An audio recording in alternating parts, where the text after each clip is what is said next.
Sige, once again, palakpakan po natin ang ating Panginoon Diyos sa buhay. So, siya kanina, naiiyak siya habang pinagmamasdan yung video nung actor as Jesus Christ. And naalala ko, yung actor niya si Jim Caviezel. So, meron siyang sinabi, heartwarming at nakakaiyak. Sabi niya, artista kasi siya sa Hollywood. Sabi niya, "It doesn't matter if my name is not listed in the Walk of Fame." So pag may nakita po kayo sa Eastwood, may mga stars po doon, andun po yung pangalan ng mga artista. Sa Hollywood, ganun din. Sabi niya, "It doesn't matter if my name is not there, as long as it is written in the Book of Life." So nakakabagbag damdamin, no? Same thing. So kagaya ng pangalawang sinabi ng salita ng Panginoong Hesus, for us Christians, it's a very good thing na mararanasan natin at sasabihin ng ating Panginoon, "Today, you shall be with me in paradise." It's an assurance na tayo ay nagkaroon ng katubusan sa kasalanan natin. Nagkaroon tayo ng kaligtasan na ang tanging Panginoong Diyos lamang ay may kakayahan para ikawin sa atin ito. We are undeserving. We don't deserve it. We are not worthy of it. But it has been given to us freely. So, bigyan ko lang po kayo ng konteksto. After sabihin ni Jesus Christ, "Ama, patawarin mo sila dahil hindi nila nalalaman ang kanilang ginagawa." So, sabi sa verse 35, bigyan ko lang kayo ng konteksto. After na yung mga sundalo ay palapunutan, yung mga tao nakatingin sa mga pinuno ng bayan. Inaalipusan nila si Jesus Christ at sabi, "Nililigtas mo yung iba, pero ikaw hindi mo mailigtas ang sarili mo." Sabi ng mga rulers. Sabi nila, "If you are the Christ that God has chosen, iligtas mo naman yung sarili mo. Bumaba ka dyan, nagliligtas yan ng iba, pero yung sarili mo hindi mo mailigtas." Tapos syempre, tumagdag pa yung mga sundalo, no? Sabi ng mga sundalo, makidagdag pa sila, binigyan pa siya ng wine or sour wine, sinasabi, "If you are the king of the Jews, save yourself." So, may nakalagay sa ulo niya, ang ibig sabihin nun is, "This is the king of the Jews." So, yung mga criminals kasi, parang nilalagyan ng mark, no? So, nilagyan nila si Jesus Christ nun. So, ang magiging title po ng aking message for today is The Men.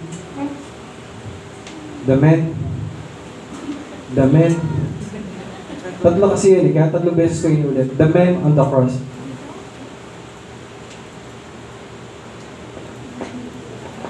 So habang hinihintay nila, kaya pinapili ko, this commemoration kasi of the 7 last words of Jesus Christ is for us Christian to invite. Yung mga taong nasa labas, dapat may-invite tayo, no? So since wala naman, it should be an empowerment para sa ating mga Christians, no? That we have to be reminded, no? Na ang biyaya ng Diyos is freely given to us. So yung mga yon, yung mga sundalo, yung mga rulers on that place, nilalait si Jesus Christ. Here comes the first, yung una, isa sa mga 3 taong nakapako sa krus ng Kalbaryo. Prior to that verses, sabi ng salita ng Diyos, nung pinako si Jesus Christ sa krus, may 2 magnanakaw or criminal, isa sa kanan, isa sa kaliwa. So here comes the first criminal or thief. So tawagin natin siya in English is the uncontrite criminal. So let's give the uncontrite a definition ng lita. Yan. So sabi diyan is without repenting, not contrite. So ulit lang. Not penitent. So hindi siya sisi sa mga ano niya. Sabi dito is unexpiated, unatoned, unregenerated, should be remorseless and ashamed. So tandaan natin yung pagkaka-define na yan. So the first criminal is the one is the uncontrite criminal or thief. So may iba kasing translation ng ginamit is magnanakaw. Sa ESV kasi is criminal. So yan. So who is the uncontrite criminal? So number 1, letter A is the mocker of Christ. So tingnan po natin sa verse 39, sabi dito, one of the criminals who were hanged railed at him, saying, parang inulit niya lang yung sinabi ng mga pinuno, no? Are you not the Christ? Save yourself and us. So, tinuyan niya ang Panginoong Jesucristo by saying, kung ikaw ang Kristo, iligtas mo naman yung sarili mo. Pag niligtas mo yung sarili mo, after may ligtas yung sarili mo, iligtas mo naman kami. So, ganyan niya kung paano to yun. According to the study, according to the doctors, lalo yung mga nasa hospice, if ang tao ay mamamatay na, wala silang lakas ng loob para maniya. So, ganyan yung unang kriminal. Which lay to the second point, who is the uncontrite criminal? The one does not remorse or does not fear God despite of his situation. So, gaya na sabi ko kanina, pag mamamatay ka na, wala ka ng lakas ng loob para manglait, mangutya, manginsulto, ano na lang nasa isip mo pag mamamatay ka na. Malungkot ka, maalala mo yung nakaraan mo. If meron kang konting kaalaman sa Panginoong Sus, matatakot ka kasi hindi mo alam kung saan ka pupunta. Pupunta pa ako sa langit o pupunta ako sa impyerno? So, hindi natin alam, no?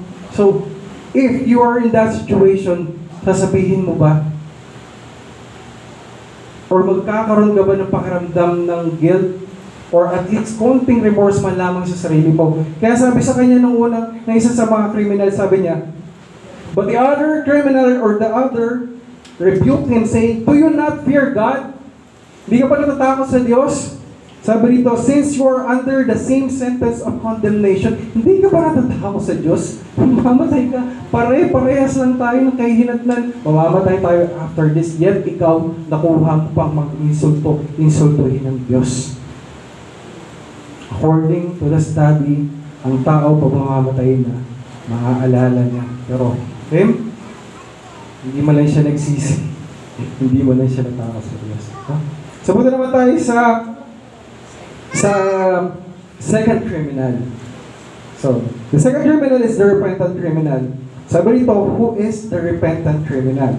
So, letter A, isa lang natin, the one who admits that he is a sinner and deserve to be put to death. No? Sabi sa 41, verse 41a, and we indeed justly, for we are receiving the due reward of our deeds. Sinabi niya, no? We deserve to be put to death. We deserve to be hanged in the cross. Kasi, dahil makasalanan tayo, we deserve to be put to death. He admitted that he is a sinner. He admitted that we deserve to be put to death. Kaya na isa sa mga paborito kong kanta, sabi sa verse 2 ng isang paborito kanta, sabi dun is, thought I knew that I deserve to be 6 feet underground. With the things I said, with the things I've done, and all the things that I regret, but because of the power of Christ, I can do it. Sabi dun sa kanta. Sabi niya, we deserve to be put to death. So yan yung sinabi ng ating repentant criminal. And of course, sa may mga paborito na verse na to, 1 John 1:9. Sino nakakaalam? If we confess, but before that verse, sabi dun, sa mga hindi nagsasabing sila ay mga kasalanan, sila ay nandadaya sa sarili nila at wala sa kanila ang katotohanan. Then there comes verse 9, sabi is, if you admit, if you confess your sins, God is just and faithful to forgive you and cleanse us, at igagawad niya sa atin ang kanyang katuwigan. So, punta tayo sa letter B. So, letter B, who is the repentant criminal, knows and believes Jesus is innocent. So, sa verse 41 pa rin yan, pero it will be 41b, sabi rito, but this man has done nothing wrong. Compare sa ginawa natin, this man has done nothing wrong. Wala siyang kasalanan tayo. We deserve to be on this cross, but this man has done nothing wrong. So the testimony of the criminal says that Jesus Christ is innocent. Inosente ang ating Panginoong Jesucristo. At ang condemnation na meron tayo ngayon, sabi ng criminal, ay nararapat lang para sa atin. He believes that Jesus Christ is innocent, and I believe that Jesus Christ is innocent. So what it means for us Christians, no? It means to me that Jesus Christ is the perfect propitiation, or katubusan na lang. Katubusan, pagpapalubag loob sa galit ng ating Panginoon. Bakit? Sabi sa 1 Peter 1:18, we have to remember this. Dahil nalalaman natin na tayo ay tinubos sa mga bagay na hindi nasisira. So, 1 Peter 1:18-19 yun. Hindi sa silver, matagal ng silver. Yan bilang, hindi sa ginto, that we are redeemed from the empty way of life down to you from your ancestor, but with the precious blood of Jesus Christ, a lamb without blemish and defect. So Jesus Christ is innocent. And prior to that, prior na mapako si Jesus Christ, even si Judas, sabi niya, ibabalik ko itong perang to kasi pinagkanulo ko yung taong inosente. Even si Poncio Pilato, naghugas ang kamay, sinabi niya si Jesucristo ay inosente. Even the wife of Pontius Pilate, sinabi niya, wag mong kakatagiin ng tao yan. Inosente yan. At dahil dyan, marami na akong dinanas na hirap. So basahin yun sa Matthew 27:19. Yung kay Judas naman sa Matthew 27:4. So, lahat sila, ito yung pinakamalupit dito. Even the soldier, ano tawag sa soldier? Hindi, centurion. Yan, centurion. Hindi bed, centurion. Sabi niya, after mamatay ni Jesus Christ, he said that this man is innocent and he gave God glory. So, ano po yun? Sa Luke, Luke 27:23-47. So after that. So what does it mean to me? It means that Jesus Christ is the perfect offering for the propitiation of our sin. So lastly, sa point natin para sa repentant criminal, he believes that Jesus Christ is the King and the Messiah. Sa verse 42, and sabi dito, and he said, Jesus, sa ibang translation, Jesus, Lord, remember me when you come into your kingdom. Gusto ko yung sa Tagalog nito. Sabi rito, Panginoong Jesus, alalahanin mo ako pag ikaw ay naghahari na. So, can a soldier reign as a king? Hindi. I doubt. Kaya sabi niya rito is, he believed that Jesus Christ is the Messiah.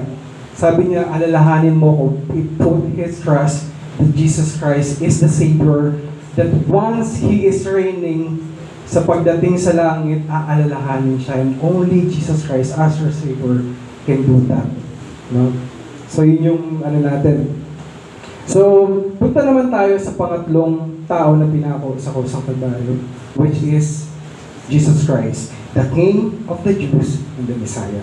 Sabi rito, Jesus Christ, the King of the Messiah, is the one who promised salvation. 43. And he said to him, truly I say to you, today you will be with me in paradise. So if you could read the Bible, truly, verily, ano yun? Katotohanan, ang sinasabi ko, it means that that person is saying something very important. At yung sinabi ng Panginoon. Sabi niya rito is, the one who promised salvation in verse 43, truly I say to you, today you will be with me in paradise. He has proven na siya ang tagapagligtas, bringing that criminal, once na mamatay siya, ay maisasama niya ito sa paraiso.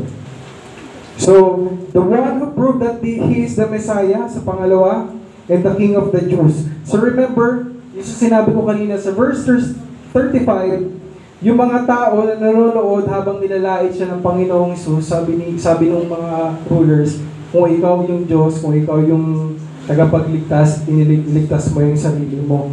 How did Jesus prove that He is the King and Messiah when the people are mocking Him?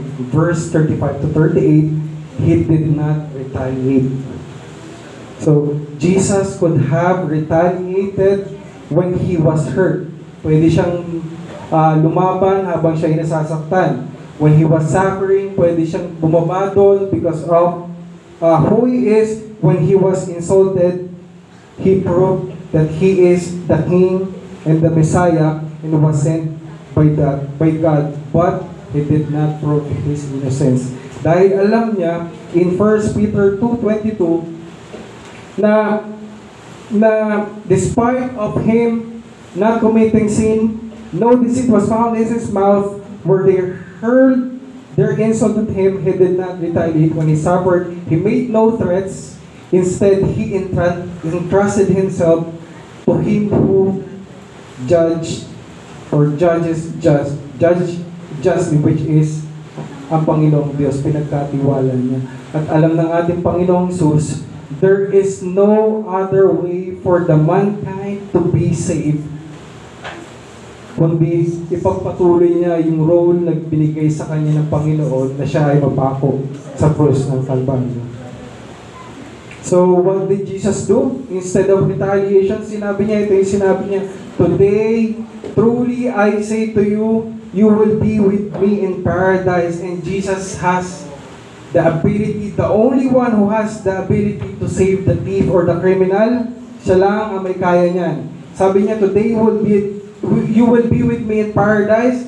Yung mga tao, kung iisipin doon, would say, who are you to say that? Nakapako ka na nga dyan. Do you even have the authority to say sa criminal that today you will be with me in paradise? You can even save yourself?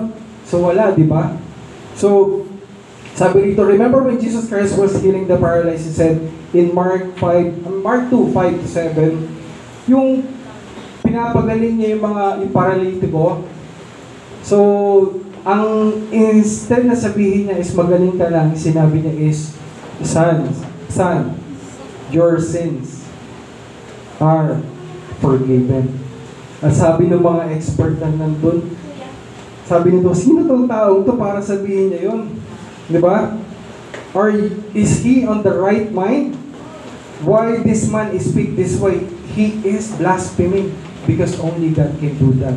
And that alone is showing that Jesus Christ is the King and the Messiah because He can forgive who He wants to forgive as long as we acknowledge Jesus Christ's power, we acknowledge who Jesus Christ is, and at the same time, we have to remember, alalahanin natin, we have to admit that we are sinners. No? Even as tayo matatandang Kristyano na, lagi nating huwag kakalimutan na tayo ay may kasalanan. It's just because of God's grace kung bakit tayo narito. Pangalawa, hingi tayo ng tawad lagi sa Panginoon.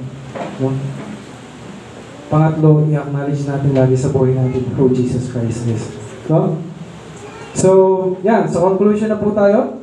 The second word of Christ is truly, I say to you, today you will be with me in the paradise. It is the proof of Jesus Christ's power and authority to save people from eternal damnation and also an assurance of salvation to those who will acknowledge who Jesus Christ is. So may mga tanong, kung maaaring isipin nyo, sabi ni Jesus Christ, today you will be with me in paradise. Did that criminal or yung criminal ba yan ba talaga ay sumama sa Panginoong Hesus nung araw din yon? Tingin nyo? Sumama? Tingin nyo? Are you sure? Nung araw din mismong yon?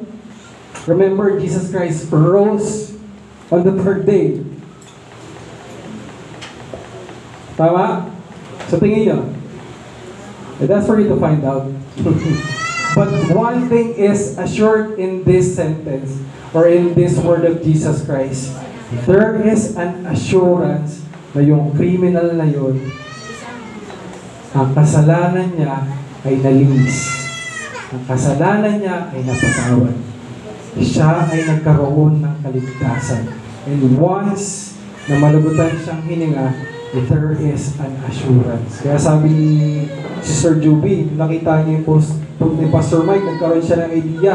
Sabi dun sa second word ni Pastor Mike, second word is the assurance of salvation, which is nagkaroon yung criminal, nagkaroon siya ng assurance of salvation. So, for us Christians, we have to remember, pwede natin i-reflect ang buhay natin sa tatlong kriminal. Number one, minsan may mga pagkakataon sa buhay natin na nagmamataas tayo. Minsan, may mga pagkakataon sa buhay natin na alam na natin yung ginagawa ng Panginoon, nakakalimutan pa natin, nagmamataas tayo. Even for those who are not Christians, pag alam na nila yung totoo, they resist the truth. Dinidecline nila yung katotohanan, hindi nila sinasabi. But our heart should be the second criminal. So remember, there's a criminal sa kaliwa at criminal sa kanan. So dahil nasa kanan yung tama, isipin na lang natin nasa right yung criminal. So ang naging attitude ng criminal is, number one, he acknowledged he is a sinner. Number two, he acknowledged Jesus Christ is.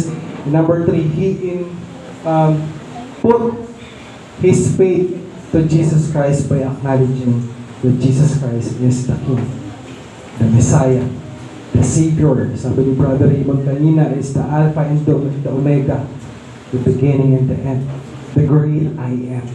So we have to remember that. So sa ating mga matandaan sa Kristiyano, let's think of this as an opportunity na pang mag-evangelize tayo.